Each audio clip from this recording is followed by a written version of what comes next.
ఓం శ్రీ సాయిరామ్. సాయి బంధువులారా, ఆత్మస్వరూపులారా, ప్రేమస్వరూపులారా, అందరికీ నమస్కారం. ప్రశ్నారావం ఇప్పుడు మన రాష్ట్రాల్లో, తెలుగు రాష్ట్రాల్లో కావచ్చు, ఇంకా చెప్పాలంటే దేశంలో కూడా కావచ్చు, ఈ అబ్బాయి గురించి అందరూ మాట్లాడుకుంటున్నారు. ముఖ్యంగా ఆధ్యాత్మిక మార్గంలో, భక్తి మార్గంలో ప్రయాణం చేసేవారికి ఈ ప్రశ్నారావణ లాంటి వాళ్ళ గురించి తెలుసుకోవాల్సిన అవసరమే ఉండదు. కానీ ప్రపంచంలో ఉన్నాం. ప్రస్తుతం బాబాగారి విషయంగా కూడా యూట్యూబ్ ఛానల్స్ చూడాల్సిన అవసరం వస్తుంది. కాబట్టి ఆ ప్రయత్నం చేసినప్పుడు ఇటువంటి వారి గురించి కూడా తెలుసుకోవాల్సి వస్తుంది. నేను ఒక వీడియోలో, అంటే ఒక సద్బ్రాహ్మణుడు చేసిన వీడియోలో ఒక వ్యక్తి రామాయణం గురించి, రాముడి గురించి, బ్రాహ్మణుల గురించి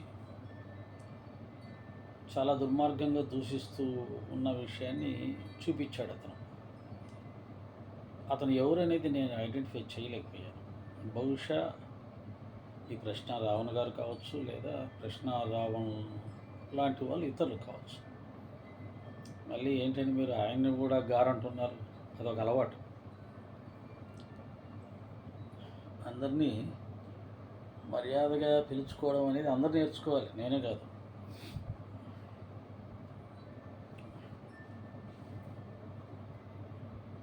అతను పేరు రావణ్ అనుకుంటా. మరి అది తల్లిదండ్రులు పెట్టిన పేరా, అతనే పెట్టుకున్నాడా, అతని బంధుమిత్రులు పెట్టుకున్నారా తెలియదు. కానీ రావణ్, సామాన్యంగా రావణ్ అని ఎవరు పెట్టుకోరు కదా. రాముడు అని పెట్టుకుంటారు కానీ రావణ్ అని ఎవరు పెట్టుకోరు. సరే, రావణ్ అతను ప్రభుత్వాన్ని లేక సమాజాన్ని అనేక విధాలుగా ఉన్నటువంటి విషయాల మీద ప్రశ్నిస్తూ ఉండడం వల్ల అతన్ని ప్రశ్నారావణ అంటున్నారేమో. ప్రశ్నించడం అనేది ఒక గొప్ప లక్షణం, మంచి లక్షణం అనేది మేధావులు చెప్తూ ఉంటారు. అలాగే బాబా గారిని విమర్శించే వాళ్ళు కూడా ఎక్కువగా ఈ పదం వాడుతుంటారు. ప్రశ్నిస్తే కోర్టులో కేసులు వేస్తారా, స్టేషన్లో కేసులు వేస్తారా? ప్రశ్నించడం అనేది మన యొక్క హక్కు. ఉపనిషత్తుల్లో కూడా గురు శిష్యుల సంవాదాలు ప్రశ్న జవాబులతోటే జరుగుతుంటాయి. కాబట్టి ప్రశ్నించడం అనేది మన సనాతన ధర్మంలో ఉన్నదే. మేము ప్రశ్నిస్తే దానికి మీరు సమాధానాలు చెప్పాలి తప్ప ఇలా కేసులు వేయడం ఏంటి అని వారు అంటూ ఉంటే నేను వినడం జరిగింది. నిజమే, ఉపనిషత్తుల్లో గురు శిష్యుల సంవాదన అని ప్రశ్న జవాబులు ఇలాగే జరుగుతుంటాయి. కానీ ఆ ప్రశ్న ఇలా బూతులతో ఉంటుందా? గురువుగారిని అలా ప్రశ్నిస్తారా? ధిక్కార స్వరంతో, అహంకారంతో ప్రశ్నిస్తారా గురువుగారిని? లేదా తప్పుపడుతూ, దూషిస్తూ దీనికి సమాధానం చెప్పండి అని ప్రశ్నిస్తారా గురువుగారిని? ప్రశ్నించటం ధర్మమే, కానీ ఆ ప్రశ్న ఎలా ఉండాలి అనేది కూడా ఉపనిషత్తు మనకు చెప్పింది కదా. ఎంత భక్తి శ్రద్ధలతో ఉండాలి, ఎంత వినయ విధేయతలతో ఉండాలి, ఎంత సంస్కారవంతంగా ఉండాలి చెప్పింది. అవన్నీ వదిలేసి ఇష్టారాజ్యంగా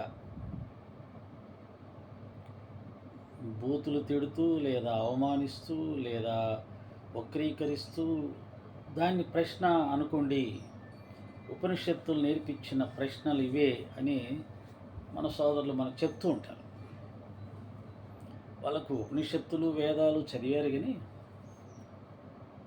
ఆ ఉపనిషత్తులు, వేదాలు ఏమి నేర్చుకోమన్నాయి, ఎలా నడుచుకోమన్నాయి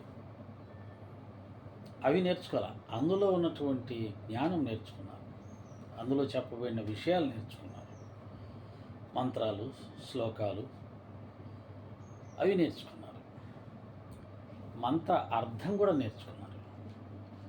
మంత్ర అర్థాన్ని చెబుతారు, అంత గొప్పవి ఇంత గొప్పవి అలా చెప్పాయి ఇలా చెప్పాయి, కానీ అవి చెప్పిన విధంగా మనం నడుచుకోవాలి అని వాళ్ళు గ్రహించలేదు, అలా ప్రశ్నించట్లేదు. ఇప్పుడు ఈ ప్రశ్న రావణకు కూడా వచ్చిన సమస్య ఏంటంటే, ప్రశ్నించే విషయము సబబైనదే కావచ్చు, కానీ ప్రశ్నించే విధానం చాలా జుగుప్సాకరంగాను ధిక్కారయుతంగాను,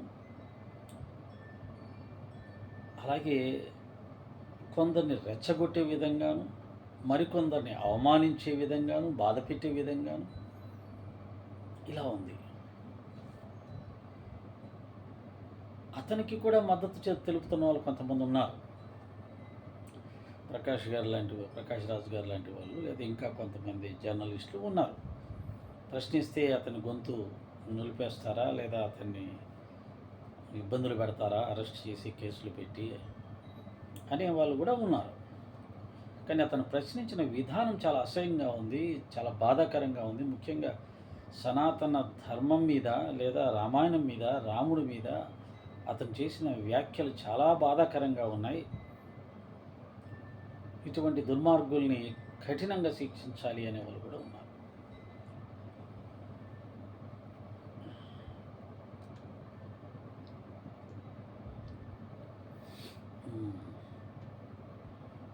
కాబట్టి మనం ఏం నేర్చుకోవాలి?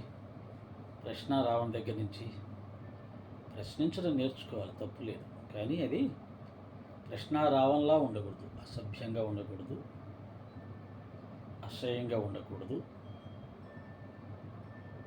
ఇతరులకు కోపం తెప్పించేలా ఉండకూడదు, ఇతరులను బాధ పెట్టేలా ఉండకూడదు,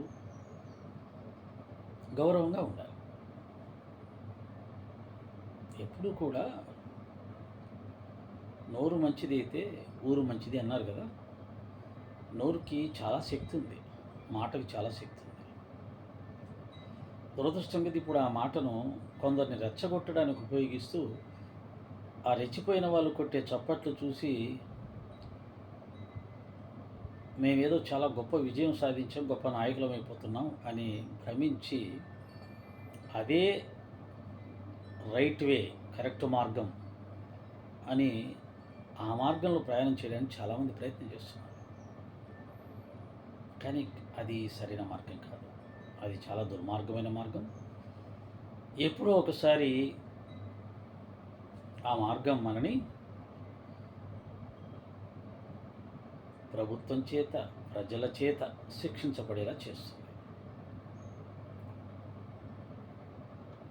కాబట్టి నేను అందరికీ, యూట్యూబ్ ఛానల్స్ నడిపే వాళ్ళందరికీ, బాబాగారిని విమర్శించే వాళ్ళు కావచ్చు, సమర్థించే వాళ్ళు కావచ్చు, ఎవరైనా సరే సభ్యతగా మాట్లాడడం, సంస్కారవంతంగా మాట్లాడడం నేర్చుకోవాలి.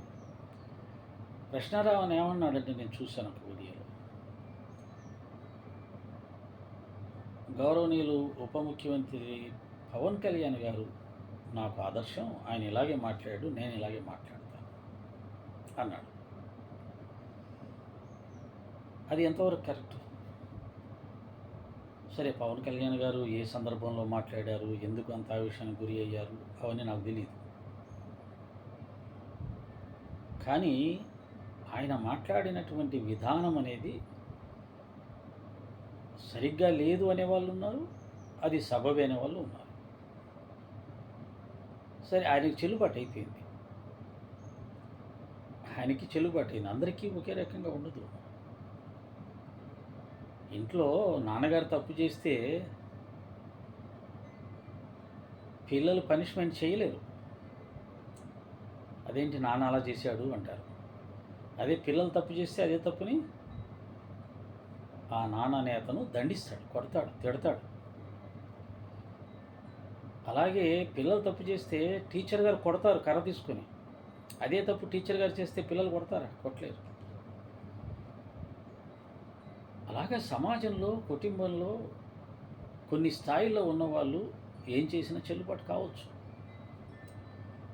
వాళ్ళు చేశారని చెప్పి అందరూ చేస్తే అది అమాయకత్వం అవుతుంది, కరెక్ట్ కరెక్ట్ కాదు. కాబట్టి పవన్ కళ్యాణ్ గారు మాట్లాడారు కాబట్టి నేను మాట్లాడతాను అనేది అంత కరెక్ట్ అయిన విధానం కాదు. అలాగే ప్రశ్నారావణ్ గారు మాట్లాడారు కాబట్టి మేము కూడా మాట్లాడతామని ఎవరైనా అతన్ని ఇష్టపడి అతన్ని ఫాలో అవ్వాలనుకున్న వాళ్ళు ఒకసారి పునరాలోచించుకోండి. అది ఎప్పుడూ కూడా మనకు మంచిది కాదు. అలాగే సాయిబాబా గారి విషయంలో మేము ప్రశ్నిస్తున్నామంటూ బాబా గారి మీద ఇష్టారాజ్యంగా వక్రీకరిస్తూ ఆయన్ని సాయిబు అంటూ లేదా ఆయన కథలను వక్రీకరిస్తూ ఆయన భక్తుల్ని రారా పోరా అంటూ నోటికి వచ్చినట్టుగా మాట్లాడుతున్నారు కదా. ఇది ఆధ్యాత్మిక మార్గం, భక్తి మార్గం. ఆయన గురువు భగవంతుడు. కాబట్టి ఈ విషయాల్లో పెద్దగా పట్టించుకునే వాళ్ళు ఉండకపోవచ్చు, ప్రభుత్వం కానీ చట్టం కానీ న్యాయస్థానాలు కానీ. కానీ పెద్ద పదవుల్లో ఉన్న వ్యక్తులను అలా దూషిస్తే వెంటనే స్పందిస్తారు. భగవంతుణ్ణి ఎన్ని మాట్లాడినా భక్తులు బాధపడతారు లేదా కేసులు వేస్తారు. దాని గురించి పెద్దగా పట్టించుకోరు. నేనేమనుకుంటాను, ఎందుకు అలా అంటే, నన్నేమన్నా అంటే నేను బాధపడతాను మనిషిని, కానీ బాబా గారిని ఏమనంటే ఆయన బాధపడతాడా? బాధపడితే ఆయన మనిషి అవుతాడు, భగవంతుడు ఎలా అవుతాడు? కాబట్టి భగవంతుడిని ఏమన్నా ఆయన బాధపడ్డు కదా, కాబట్టి ఆయన పెద్దగా స్పందించడు, ఆయన ఏం కేసులు వేయడు. ఆయన తరపున మనం కూడా కేసులు వేసినా కానీ న్యాయస్థానాలు చట్టాలు ఏదోలేండి, దేవుణ్ణి ఏదో అంటుంటారు, అందరూ రకరకాలుగా అంటుంటారు, వదిలేయండి ఇలా.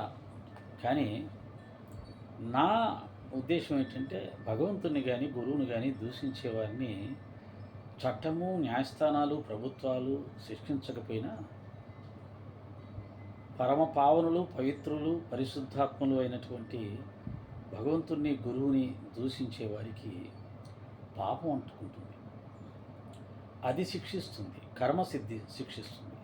కాబట్టి ఆ విధంగా అయినా సరే మనం భయంతో భక్తితో మహాత్ములను సిద్ధపురుషుల్ని గురువులను దేవతలను అవమానిస్తూ వీడియోలు చేయడం మానివేయండి. ఎవరైనా సరే, అది హిందువులు కావచ్చు, క్రిస్టియన్స్ కావచ్చు, ముస్లిమ్స్ కావచ్చు, ఎవరైనా సరే. ఏ మతాలను, ఏ మత గ్రంథాలను, ఏ మత దేవీ దేవతలను అవమానించకూడదని నా ప్రార్థన. సాయిరామ్.